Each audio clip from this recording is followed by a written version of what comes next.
El éxito del NES tuvo consecuencias inmediatas. Si bien el Sega Master System había sido un rival de capacidades similares, fue hasta que se dio el salto a los 16 bits cuando Nintendo se enfrentó a verdadera competencia por el mercado.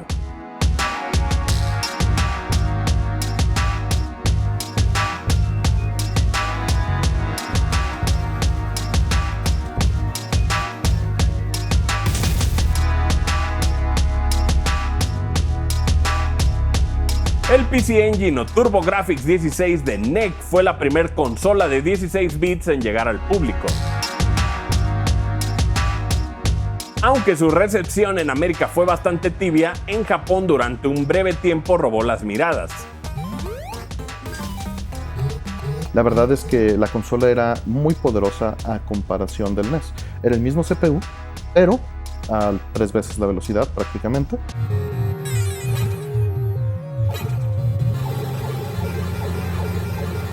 El CPU realmente es de 8 bits, que es un 6502, el mismo del NES más rápido, pero el procesador gráfico sí permite tener color de 16 bits. ¿Y esto qué significa? El color lo almacenamos en 3 grupos, en RGB. Entonces, tú puedes partir esos 16 bits entre esos 3 grupos y le asignas 5 bits a cada color. Cuando en 8 bits, pues solo tenías 2 bits por color. Entonces, la capacidad de expresión en colores es muchísimo mayor. Y eso, sin duda, fue muy importante para el PC Engine. PC Engine era esa cosa que llegaba en revistas. Esos videojuegos que nunca ibas a ver. Me acuerdo muy bien estar traumado con la imagen de Bonk. Bonk me parecía un tipo de visuales que yo no estaba acostumbrado a ver. O sea, si tú ves el PC Engine es compacto. Aquí en América obviamente pues nos vendieron el TurboGrafx más grande, porque a los americanos siempre creo que les gustaba ver algo súper ostentoso. Se rediseñó porque a los gustos occidentales les parecía un juguete tener una consola que fuera de este tamaño. Yo creo que es una de las consolas más subvaluadas de la historia de los videojuegos. Creo que es una de las consolas más grandiosas que existieron y creo que no se apreció lo suficiente en América. Y aunque tenía juegos increíbles, no pudo con el impulso que tenía el Famicom en Japón. No habían ni acabado los 80s cuando Sega decidió que su Master System no sería suficiente para competir con el NES.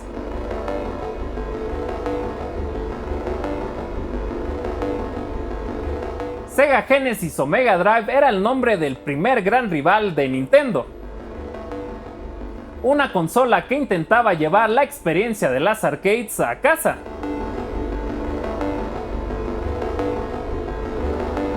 El Sega Genesis era una consola que buscaba encantar a una audiencia mayor de edad, comparada a la que tuvo el NES, con experiencias para veteranos que venían directamente desde las salas de arcade. Y efectivamente lo era en ciertas capacidades, principalmente procesamiento y memoria. Era equivalente a una recreativa arcade, ¿no? a una placa arcade. Ya había otra oferta muchísimo más grande, por ejemplo el X68000, pero el costo era decenas de veces más alto, ¿no? Y solo fue en Japón. Debido a decisiones de retrocompatibilidad, contiene un Sega Master System adentro. Y este espacio en el silicio hace que no tuviera la capacidad de color que podía haber tenido. PC Engine o TurboGrafx 16 lo triplicaba en capacidades de color. La diferencia en versatilidad del sistema es muy grande y también en velocidad de procesamiento. Esa era su principal fuerza, además de un sintetizador FM. Era algo que estaba de moda en Japón en utilizar en las computadoras personales. Entonces sí era un tope de tecnología para su momento y sus debilidades sin duda fueron marcadas por el color. Era impresionante ver lo que podía hacer el Sega Genesis en su momento. Se sentía ya como un arcade. Literalmente era mucho de lo que ya había en arcade. Aunque los últimos cartuchos de NES superaban las expectativas originales de la consola, no había manera de competir contra este rival más que con una consola más poderosa. Apenas iniciaban los 90s cuando Super NES fue la respuesta de Nintendo a la era de los 16 bits.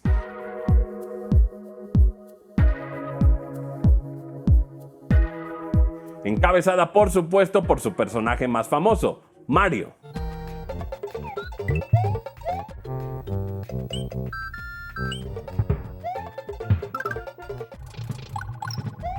Cuando vimos, yo creo que Super Mario World, ahí fue cuando nos voló la cabeza. Ese juego en especial fue lo que dijo Super Nintendo vendido inmediatamente a cualquier consumidor. Obviamente cuando vimos el anuncio de Nintendo, lo que vimos inmediatamente fueron los gráficos. O sea, wow, esto sí es como un NES, pero se ve 1000 veces mejor. Ahí empezó el sentimiento de rivalidad de yo tengo mi consola, pero hay una competencia que tiene algo mejor que yo. Mi compañía, ¿qué va a hacer por mí? Y fue cuando Nintendo dijo, nosotros nos vamos a esperar un año, lo estamos haciendo con calma, pero les vamos a dar la mejor consola de la generación.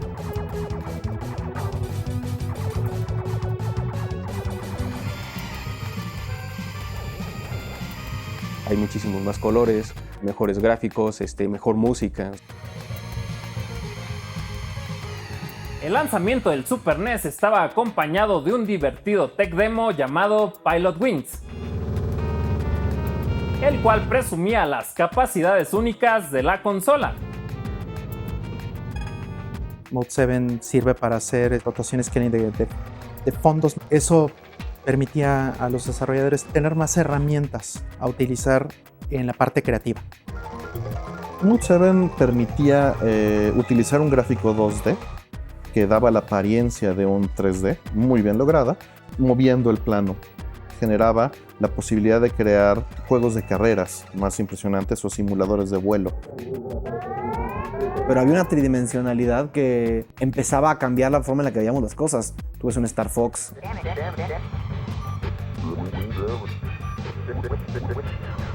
Que haya empezado a nacer la tercera dimensión, sí se sentía como una enorme evolución. ¿Y qué pasó? Que yo ya en esa época leía revistas, empezaba a leer inglés. Entonces ya entendía que había un chip Super FX. Extender la consola a través de los cartuchos. Fue una estrategia importante de Nintendo porque el cartucho era su modelo de negocio. El cartucho era el centro del imperio de Nintendo. Aun cuando el Super NES podía tener más colores en pantalla que su competencia, eso no le impidió al colorido Sonic triunfar como el único y verdadero rival de Mario.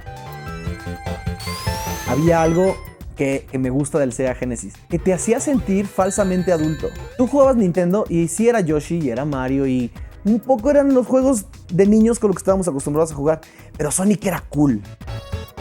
Tenía sus zapatos rojos, y era azul y era como bueno, pero también tenía como cara de malote. Entonces de repente decías, Mario nunca haría esto, ¿sabes? En cuestión de poder, ambas tenían capacidades que la otra envidiaba. Y aunque siempre hay discusiones, ambas marcaron una época. Yo siento que al final de la guerra, o sea, todos dicen quién la ganó. Y yo digo, sin duda la ganó el aficionado, porque fue el que creció con un producto que superó todos los estándares. Las mismas compañías se superaron, porque ninguna se dejó de la otra. Los 16 bits trajeron a los videojuegos experiencias menos abstractas. Las historias se tornaron más complejas, los gráficos tuvieron más color y volumen, y tanto samples como sintetizadores acompañaron a los mejores videojuegos de la época. Por otro lado, tanto el Genesis como el TurboGrafx 16 habían decidido segmentar a sus mercados,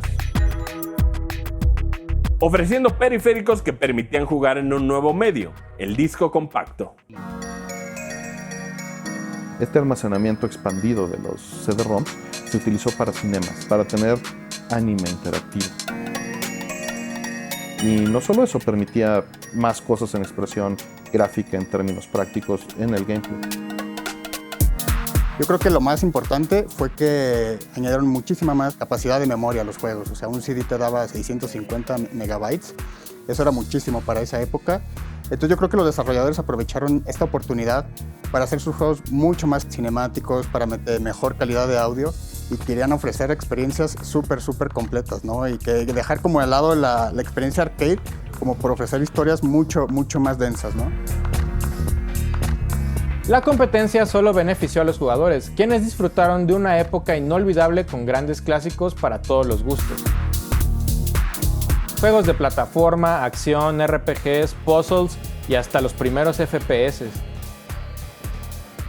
La primera vez que vi Chrono Trigger me desarmó. O sea, me dejó eternamente traumado, sin forma de controlarlo. Ese amor casi visceral en el que si no obtenía yo este videojuego, mi vida se iba a terminar. Todo ganó fidelidad. Todo. Ganó fidelidad el arte, ¿no? Todo tenía más detalle. Ganó fidelidad la música, todo se escuchaba mejor. Y ganaron fidelidad las historias que nos contaban, porque los juegos podían tener mucho más memoria y podían tener cientos de horas de juego en ellos. Eso fue para mí la diferencia. Fue un salto de fidelidad entre 8 y 16 bits que no he vuelto yo a sentir en ninguna otra generación. En la era de los 16 bits, su boost de poder hizo mejores a los videojuegos. Esta generación tiene el look más popular para representar videojuegos aún en la actualidad. Y su impacto fue tal que después de todos estos años no hemos podido superar su legado. No se pierdan el tercer episodio en el cual damos un vistazo a la generación de los 32 y 64 bits.